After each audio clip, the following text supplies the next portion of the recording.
Bonjour à tous, on se retrouve pour une session hivernale sur le Salagou. Nous sommes en plein mois de décembre et avec Delphine on va passer une quinzaine de jours sur le lac. On aime tous les ans se faire une session sur la fin d'année et cette année on a choisi de se poser sur le Salagou.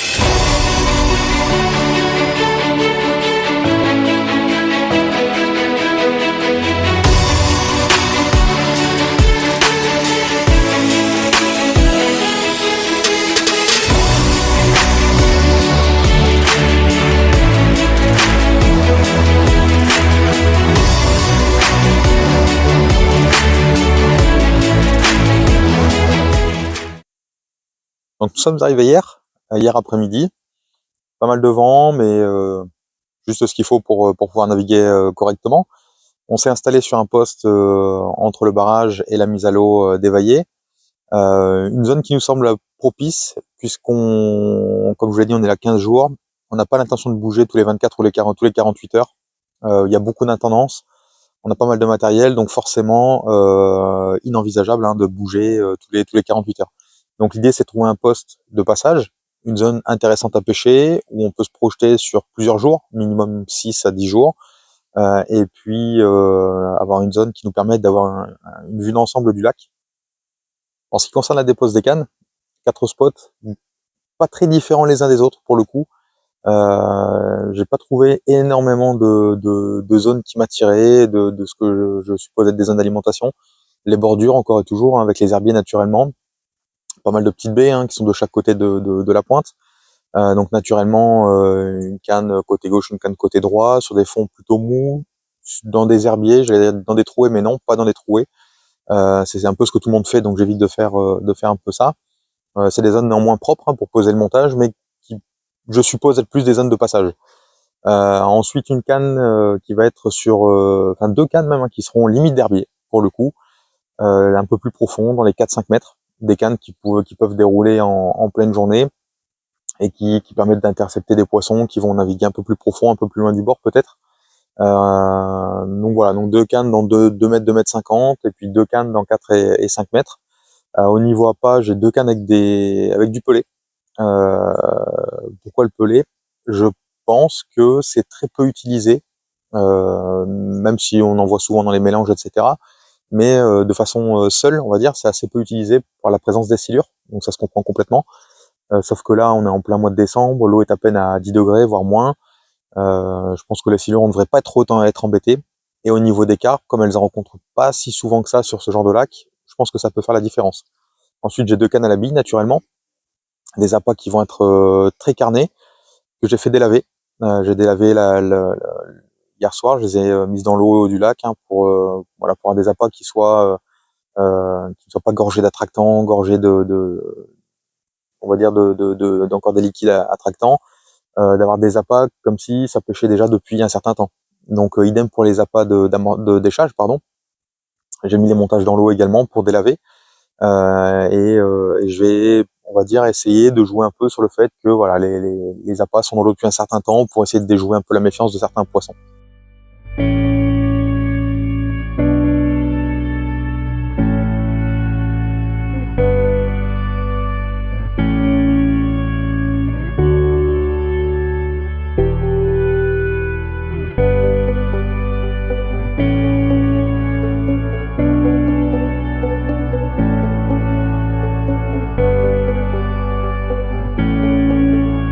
Bon, nous revoilà pour faire un petit bilan d'avancée de la session. On est sur le 6e jour de pêche, plutôt difficile, même si on a fait un poisson ce matin au lever, une magnifique commune, donc très très content de l'avoir faite. Niveau conditions météo, ça fait 3 jours qu'on prend du vent entre 70 et 80 km/h, et c'est encore annoncé pour les 3 prochains jours, ce qui fait qu'on en aura eu pendant 6 jours non-stop, jour et nuit. Ceux qui connaissent le Salagou, c'est infernal, c'est saoulant, c'est vraiment c'est un vent qui est écrasant, impossible de reposer les cannes, on peut rien faire précisément. On pêche, le poisson a été fait dans une tâche d'herbier qui fait même pas 1 mètre carré, donc imaginez un vent à 80 pour poser un montage dans une tâche aussi petite, c'est plus que compliqué et aléatoire. Donc la canne, on a décidé de pas la reposer, tout simplement. Tant pis, on perd des jours de pêche, mais au moins au moins on évite de faire n'importe quoi. Et les autres cannes pêchent toutes depuis 3 jours, depuis mardi. Et tant que le vent ne se calme pas, elles pêcheront, tout simplement, parce que les reposer, c'est pire que mieux, donc autant les laisser travailler. D'où l'intérêt d'avoir des appâts qui tiennent dans le temps, hein. Je parlais des bouillettes durcies, les hardes.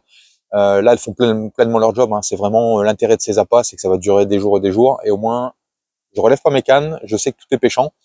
Maintenant, ça empêche de trouver d'autres spots, ça empêche de gratter un peu, d'essayer des choses, mais tant pis, on prend notre mal en patience, on attend que le vent tombe, et puis en attendant, on passe du bon temps, on a quelques jeux, un peu de lecture, donc tout va bien.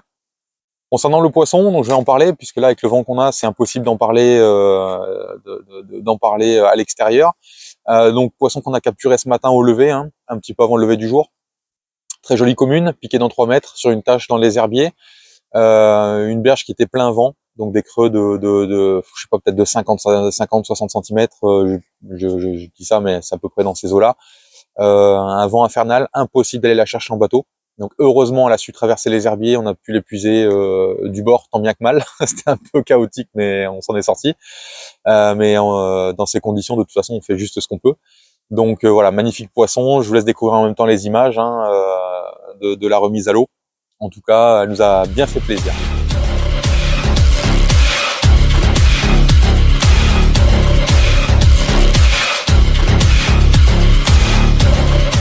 Autre sujet intéressant en session, l'autonomie. Aujourd'hui, tout ce qu'on dispose en termes de produits est rechargeable, que ce soit téléphone, tablette, lampe frontale, lampe de bivy. Ça évite de prendre des dizaines de piles avec, donc c'est très bien. En revanche, ça nécessite d'avoir des ressources en termes d'énergie. Donc en ce qui nous concerne, quand on part 2-3 jours, on a la Allo Power Bank de chez Fox qui en 48K ou en 96K. Donc là, on a pris les deux puisqu'on est sur une session beaucoup plus longue. En tout cas, les deux disposent d'une sortie USB et d'une sortie allume-cigare, et même 2 sorties allume-cigare pour la 96K.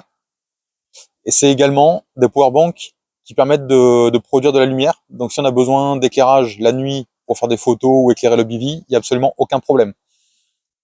Donc celle-ci, la petite, on va dire 3 jours d'autonomie pour recharger la plupart des appareils, c'est parfait. La grande, on a entre 5 et 6 jours en moyenne en fonction de ce qu'on en fait. Donc là, on a les deux, donc on est vraiment très très bien. Autre possibilité également pour avoir suffisamment d'énergie au bord de l'eau, c'est le convertisseur en 12-220 volts qui se branche directement sur une batterie. Donc ici, j'ai une batterie 100 ampères en LiFePO4. Ça peut être une batterie au plomb, hein, tout simplement, il n'y a absolument aucun problème. Il suffit juste de charger ce convertisseur sur la batterie. Vous disposez d'une prise 220 standard. Sur ce modèle-là, j'ai également une sortie USB. Avec ça, vous rechargez absolument tous vos appareils. Vous pouvez alimenter un PC portable. Ceux qui partent en session avec un bateau amorceur, vous pouvez très bien recharger les batteries du bateau amorceur. Et je le présente parce que je m'aperçois qu'assez peu de pêcheurs finalement connaissent ce produit. Hormis le coût d'une batterie plomb en 80 ampères, ça coûte pas très très cher. Et un convertisseur, grosso modo, c'est à partir de 25 € sur des sites style Amazon, hein, par exemple, voire un peu plus cher en fonction. Après, on peut avoir plusieurs ports USB, plusieurs sorties, plusieurs prises, etc. Mais grosso modo, pour 25 balles plus une batterie, on est complètement autonome en termes d'énergie et on peut tout faire au bord de l'eau. Donc ça, c'est vraiment génial et je vous le conseille vraiment.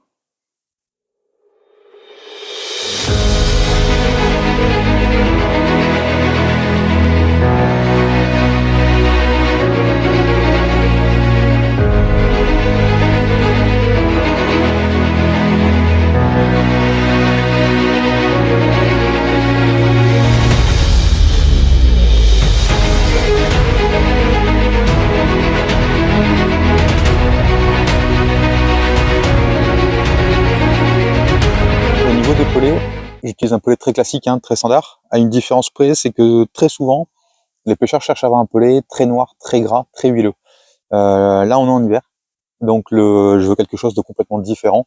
Donc j'ai un pelet qui est assez sec, hein, il y a que 30% de protéines, donc c'est un pelet qui va être facilement digéré, qui n'aura pas tendance à saturer, à goinfrer le poisson. C'est un pelet également qui va très bien diffuser, puisqu'il n'est pas très riche en huile, et sur lequel, si j'ai besoin, je peux varier les présentations. Je peux très bien en faire des boules de pelé, ça va être très facile avec l'eau du lac.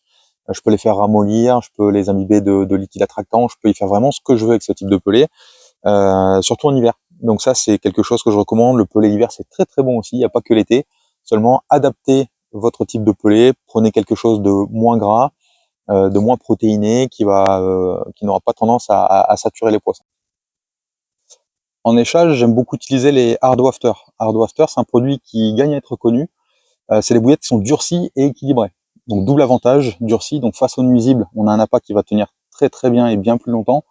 En hiver, ça pêche 3 jours, 4 jours. Donc même si on a, comme ici, le vent qui va se lever, des grosses dépressions, des choses comme ça, on sait que ça pêche, il n'y a absolument aucun problème.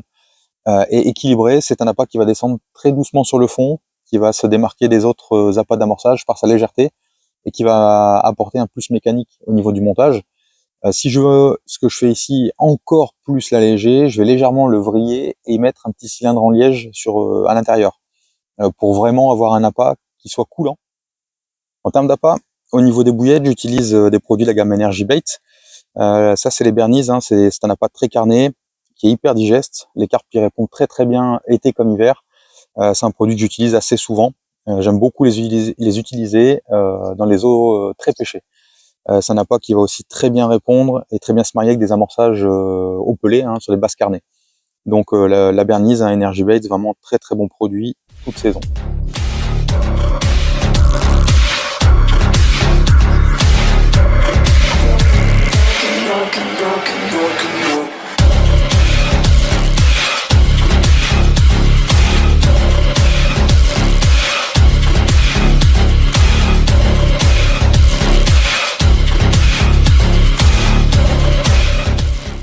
En ce qui concerne l'Aquascope, je vais vous présenter ce que c'est exactement pour ceux qui connaissent pas l'accessoire.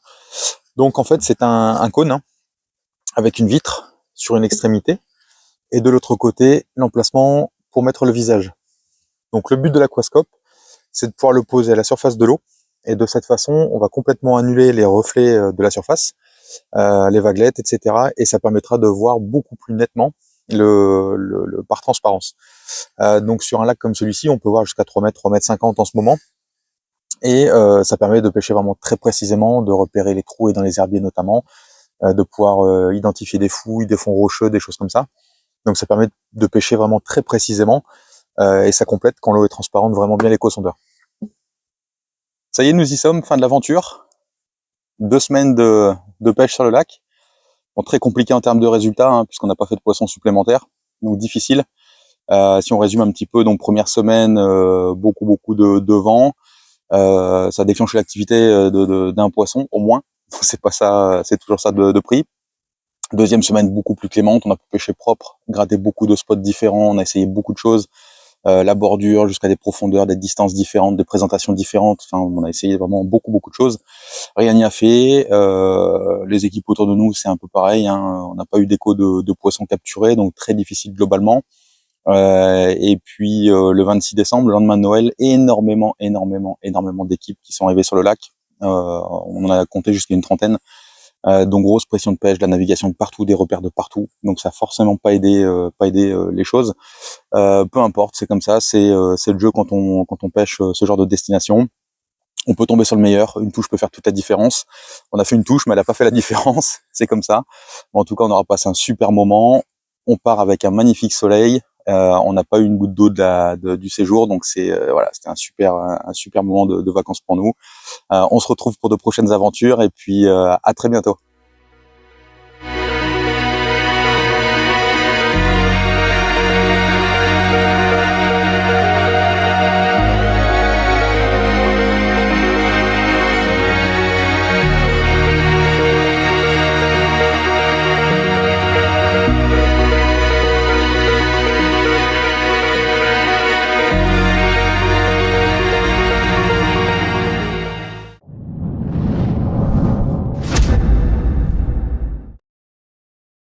Ça bosse, hein? Ah, il faut. Hein. Qu'est-ce que ça deviendrait un bivy sans un homme. Sans un homme? Et il faut que ça brille. Hein. Ouais, t'inquiète. Merci. Il y a autre chose qui doit briller. Tu fais quoi là?